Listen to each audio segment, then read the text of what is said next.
देश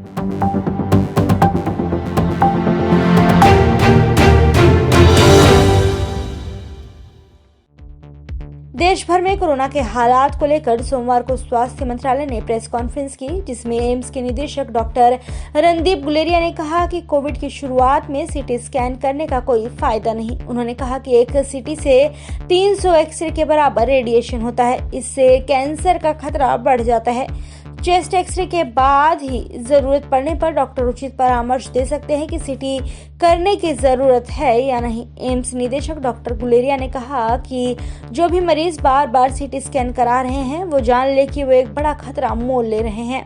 उन्होंने कहा कि सीटी स्कैन से कैंसर होने का खतरा हो जाता है। सबसे पहले मैं उस बात पर टच करना चाहूँगा जो हम कहते हैं सीटी स्कैन और बायोमार्कर्स, क्योंकि उसका बहुत मिसयूज हो रहा है और वो नुकसानदेह भी हो सकते हैं।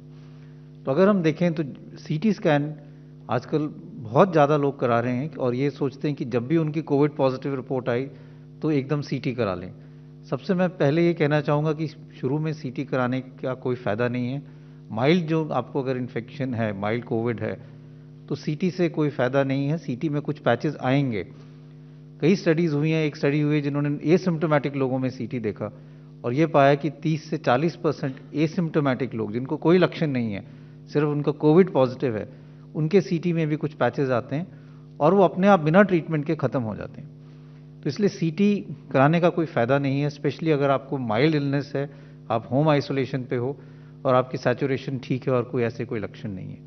दूसरा, इसका नुकसान समझने की ज़रूरत है। अगर हम एक सीटी कराते हैं, it is equivalent to almost 300 to 400 chest X-rays.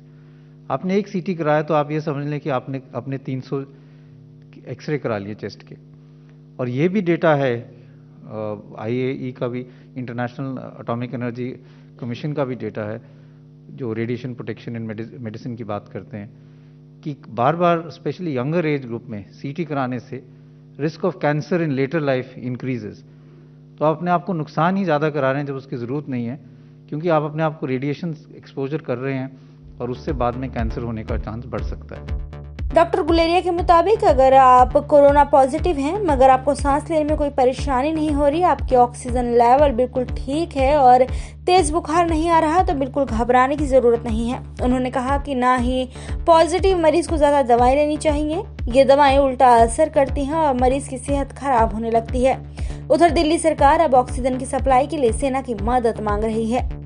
हमने सबसे मदद मांगी है। हम तो क्योंकि हमें अभी ऑक्सीजन को लेकर काफ़ी समस्या हो रही है, तो हमने ऑक्सीजन सप्लाई करने के लिए सेना के पास अगर ट्रक हैं, हमने उनसे भी कहा है। DRDO के पहले से ही 500 बेड्स का सेंटर यहाँ पे चल रहा है। ऐसे सेंटर्स अगर और चल सकें तो और अच्छा होगा, लेकिन ऑक्सीजन लाने ले जाने के लिए इस समय हमें बहुत मदद की ज़रूरत है। और अगर जहाँ से भी, जिस सोर्स से भी मदद हो सकती है, प्राइवेट सेक्टर से, सोशल सेक्टर से, central government, different wings of central government, सबसे मांग रहे हैं। मनीष जी, ऑक्सीजन की क्या स्थिति है दिल्ली में, क्योंकि बीते समय में कितना मिल जा रहा है, कोटे का क्या मिल रहा है? कल अभी जो मेरे पास लेटेस्ट इन्फॉर्मेशन है, कल हमें 440 टन ऑक्सीजन मिली है, मीट्रिक टन ऑक्सीजन मिली है, जो कि 590 के अलोकेटेड कोटे से भी कम है।